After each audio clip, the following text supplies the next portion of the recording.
Jadi marilah kita selalu berdoa, mudah-mudahan Pak Jokowi diberi kesehatan, diberi bimbingan oleh Allah Subhanahu wa Ta'ala agar selalu keputusannya selalu tepat. Dan saya minggu kemarin sudah mengeluarkan satu statement bahwa saya minta Pak Jokowi mengeluarkan dekret berkembalinya Undang-Undang Dasar 45 sesuai dengan naskah asli yang kemudian kita adendum.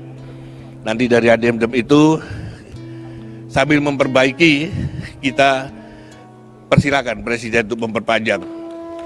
Mau 2 tahun, mau 3 tahun, silakan. Yang penting adendumnya selesai, jadi pemilihan Presiden cukup melalui MPR. Assalamualaikum warahmatullahi wabarakatuh. Apa kabar? Saya Herzbino Arif dari Forum News Network, Musyawarah Nasional Himpunan Pengusaha Muda Indonesia atau HIPMI ke-17 di kota Solo, di kampung halaman Pak Jokowi. Tampaknya selain jadi ajang adu jotos di antara peserta, juga digunakan untuk satu perhelatan yang agendanya itu jauh lebih besar dibandingkan sekedar pemilihan ketua umum yang baru. Apa yang agenda besar itu? Yakni pematangan sekaligus semacam aba-aba dihidupkannya kembali gerakan perpanjangan masa jabatan Presiden Jokowi atau gerilya perpanjangan masa jabatan Presiden Jokowi. Sinyal itu bukan hanya datang dari pelaksana tugas Ketua Umum HIPMI Eka Sastra dan Ketua Badan Pembina HIPMI sekaligus Menteri Investasi Bahlil Lahadalia ketika menyampaikan pidatonya pada pembukaan. Namun yang sangat mengejutkan, pernyataan yang lebih tegas itu datang dari Ketua DPD RI Lanyala Mataliti. Lanyala Mataliti ini adalah tokoh senior HIPMI. Dia pernah menjadi Ketua BPD atau Badan Pengurus Daerah, Ketua Umum Badan Pengurus Daerah HIPMI Jawa Timur. Dan dia menyampaikan dukungan terhadap perpanjangan masa jabatan Pak Jokowi itu dalam forum dialog ekonomi bisnis Munas ini ya, yang digelar setelah acara pembukaan. Ya, waktu acara pembukaan itu ada Pak Jokowi, tapi dalam dialog bisnis ini Pak Jokowi tidak lagi hadir. Tadi kalau kita bicara soal copras capres tadi, saya sempat bisi-bisi sama Mbak Puan. Mbak Bu, ini sudah saatnya kita kembalikan Undang-Undang Dasar 45 sesuai dengan naskah asli. Kemudian kita adendum. Mbak Bu tanya, dasarnya apa? Saya bilang banyak dasarnya. Ini pasal 33 itu yang dirubah menjadi 5 pasal, 5 ayat. Ini yang membuat kita semakin terpuruk. Dan sudah waktunya kita memperbaiki. Air ini sudah kita kuasai sendiri, dan saya yakin Mbak Bu bisa jadi presiden di situ nanti. Kalau kita pakai yang namanya pemilu coblos-coblosan ini palsu semua ini. Ini kita sudah bisa ngafal, sudah dikuasai satu kelompok ini nanti hasilnya sudah ditentukan di atas sudah.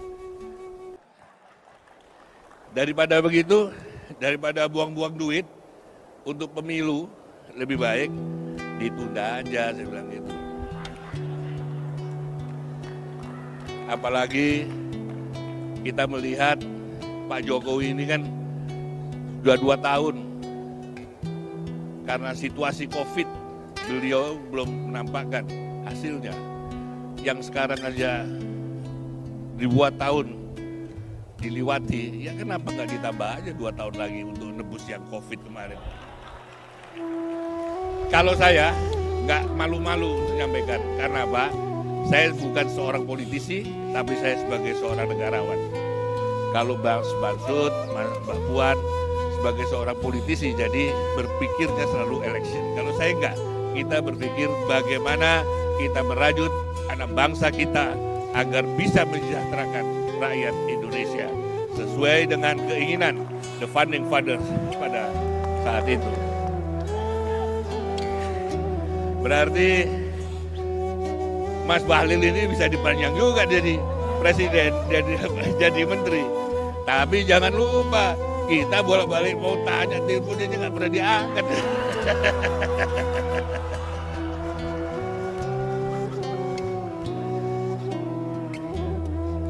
Jadi marilah kita selalu berdoa, mudah-mudahan Pak Jokowi diberi kesehatan, diberi bimbingan oleh Allah Subhanahu wa taala agar selalu keputusannya selalu tepat.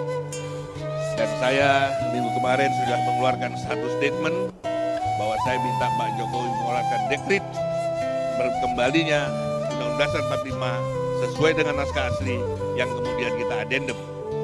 Nanti dari adendum itu sambil memperbaiki, kita persilakan Presiden untuk memperpanjang.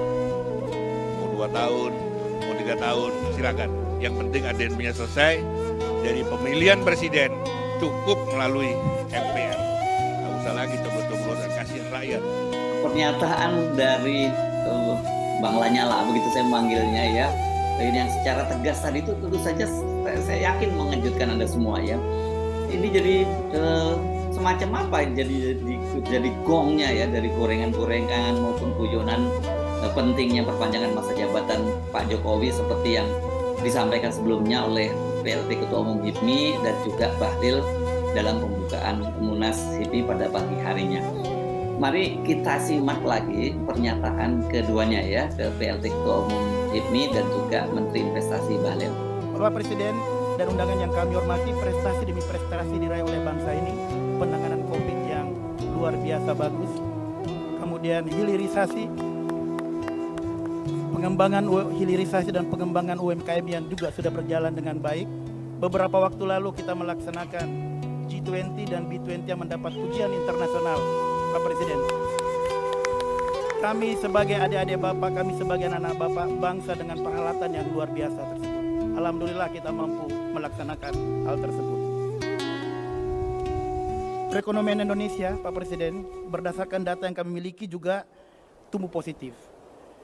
Tahun depan diperkirakan resesi akan melanda dunia. Inilah yang membuat kami tadi malam mengumpulkan seluruh ketua umum BPD kami, Pak Presiden, untuk bagaimana kita berpikir agar prestasi yang ada hari ini bisa kita lanjutkan ke depannya, bisa terus berlanjut, dan harapan kita agar semua tekanan ekonomi bisa kita lewati dengan baik. Kesejahteraan adalah alasan dasar pendirian negeri ini. Kesejahteraan adalah tujuan utama. Jangan sampai kesejahteraan bermasalah akibat huru-hara politik yang sudah mulai terasa hari ini. Nah, karena itulah mungkin tadi malam tempat kita berdiskusi bagaimana agar prestasi kita yang sudah ada dan juga kesejahteraan yang sudah semakin membaik tidak terganggu oleh turbulensi yang akan datang. Nah, karena itulah kita juga mengundang Ketua DPR, Ketua MPR, kita berdiskusi apakah Februari 2024 adalah waktu yang tepat untuk melaksanakan pemilu. Tapi itu kita bertanya saja. Jangan sampai waktunya tepat, nah kita laksanakan pemilu. Kalau tidak ya kita coba cari solusi keluar yang sesuai dengan peraturan perundang-undangan yang ada. Teman-teman, Bapak Presiden kami lapor, ini Ketua MPR, Mendagrinya HIPMI, Ketua Bidang Organisasi HIPMI, Ketuanya Lutfi, makanya kelakuannya sama Lutfi beda-beda tipis Pak. Dan spesial perpanjangan anggaran dasar Pak. Jadi kalau perpanjangan yang lain-lain memang Ketua MPR top Pak. Saya pikir hanya itu Bapak Presiden menyangkut dengan pikiran Pak Eka tentang pertimbangan kelanjutan. Saya pikir ini adalah forumnya. Saya nggak boleh bicara, nanti dianggap ini Pak Menteri yang kompor. Jadi silakan dikaji.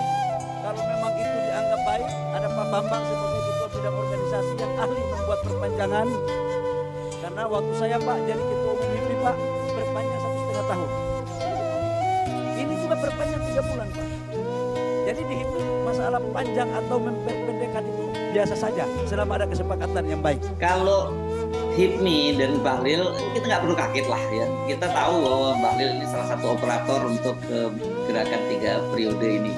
Dan dia dalam berbagai kesempatan dia menyampaikan ini bukan hanya di acara HIPMI seperti saya sebutkan sebelumnya, di konten sebelumnya dia pernah menyampaikan soal lanjutkan dia lanjutkan dalam hari ulang tahun emas HIPMI ke-50. Bahkan dia juga menyampaikannya itu pada puncak peringkat acara kami ya, Korps Alumni Himpunan Mahasiswa Indonesia. Dia juga pernah Korps Alumni Himpunan Mahasiswa Islam maksud saya HMI. Bahlil juga menyatakan itu. Nah, persoalannya kalau kemudian Pak Lanyala yang menyampaikan, ini ada apa dengan ketua DPD ini? Apakah dia sudah masuk angin dan berhasil digerilya, dioperasi oleh tim gerilyawan perpanjangan masa jabatan Jokowi? Saya sangat yakin pernyataan Lanyala Mataliti ini membuat banyak orang, bukan hanya saya, ini bertanya-tanya, ada apa ini sesungguhnya? Ada agenda apa? Ada perubahan apa? Selama ini Lanyala dikenal sebagai pejabat tinggi yang sangat kritis terhadap pemerintahan Jokowi. Statement politiknya itu sangat keras, terutama berkaitan dengan penguasaan aset negara oleh para oligarki. Ya. Bagaimana oligarki sudah mengendalikan bangsa ini sangat keras sekali. Bahkan banyak yang menyebut bahwa Lanyala ini adalah pejabat tinggi pemerintah tapi rasa LSM, bahkan rasa oposisi. Di satu sisi, Lanyala kita juga tahu dikenal sebagai pengkritik keras praktik bernegara kita yang amburadul pasca amandemen Undang-Undang Dasar 1945 yang juga sering disebutnya sebagai Undang-Undang Dasar 2002. Melalui forum di DPD, dia sangat aktif memfasilitasi kelompok-kelompok yang mendorong agar Indonesia kembali agar negara ini kembali kepada UUD 1945, bukan Undang-Undang Dasar 40 yang sudah diamandemen. Namun usulan bahkan dorongan untuk kembali ke Undang-Undang Dasar 45 yang asli itu kan sampai sekarang tampaknya masih terus menghadapi jalan buntu. Tidak ada dukungan dari partai politik, bahkan banyak juga dari kalangan civil society, para ahli hukum tata negara yang tidak sepakat bahwa kalau sekarang situasi Indonesia ini acak-adut dalam kehidupan berbangsa bernegara kita saat ini bukan semata karena Undang-Undang Dasar 1945, dan kalau toh kembali ke Undang-Undang Dasar 45 itu juga masih banyak pertanyaan-pertanyaan kritis lainnya yang diajukan. Apakah dengan mendorong Jokowi mengeluarkan dekret untuk kembali Undang-Undang Dasar 45 dan kemudian sebagai konsekuensi Jokowi itu bisa memperpanjang masa jabatannya yang seperti dia sebut tadi 2 tahun atau 3 tahun, ini Lanyala itu sudah memilih jalan kompromi, jalan pragmatis, sehingga untuk mendapatkan dukungan kembali ke UUD 45 satu-satunya cara adalah Presiden mengeluarkan dekret, dan tadi sebagai imbalannya Jokowi mendapatkan masa perpanjangan jabatan. Dekret ini memang adalah salah satu jalan keluar yang diatur dalam ketatanegaraan kita, dalam hukum tata negara kita, yang bisa dilakukan ketika pintu amandemen melalui MPR itu tertutup. Perpanjangan masa jabatan Jokowi khususnya mengubah masa jabatan dari 2 periode menjadi 3 periode itu juga terhalang proses amandemen di MPR yang pintunya sudah digembok oleh partai-partai politik, bahkan ini termasuk oleh partai politik pemerintah. Wabil khusus ini penting kita garis bawahi adalah PDIP yang menjadi partai Pak Jokowi dan juga partai pengusung Pak Jokowi.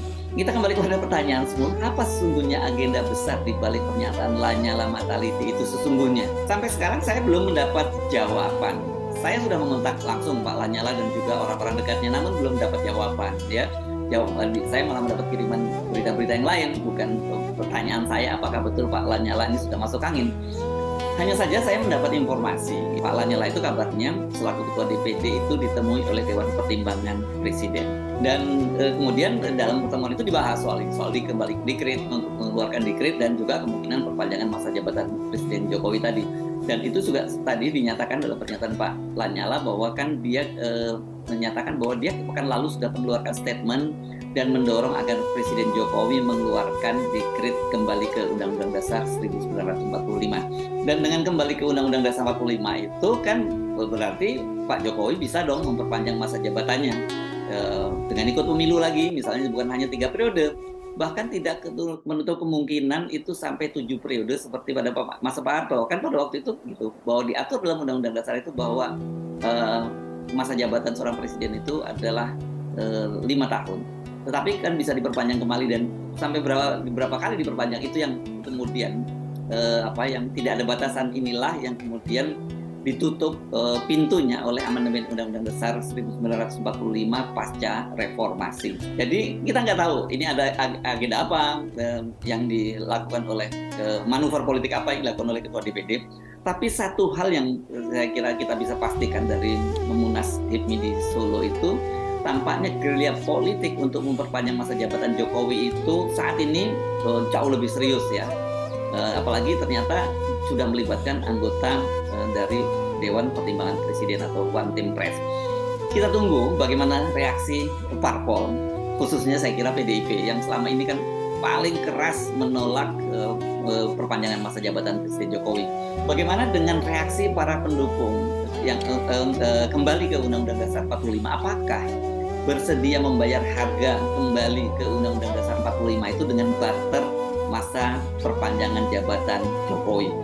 Tentu saja yang juga harus kita perhitungkan bagaimana reaksi dari para aktivis pro demokrasi dan civil society. Yang jelas bahwa meskipun pemerintah sekarang katanya sedang menyiapkan pilpres atau pemilu secara serentak pada tahun 2024, tetapi sekarang mulai terbuka bahwa gerakan memperpanjang masa jabatan Presiden Jokowi itu masih terus berlangsung. Saya Arif dari Forum News Network. Sampai jumpa lagi. Wassalamualaikum warahmatullahi wabarakatuh.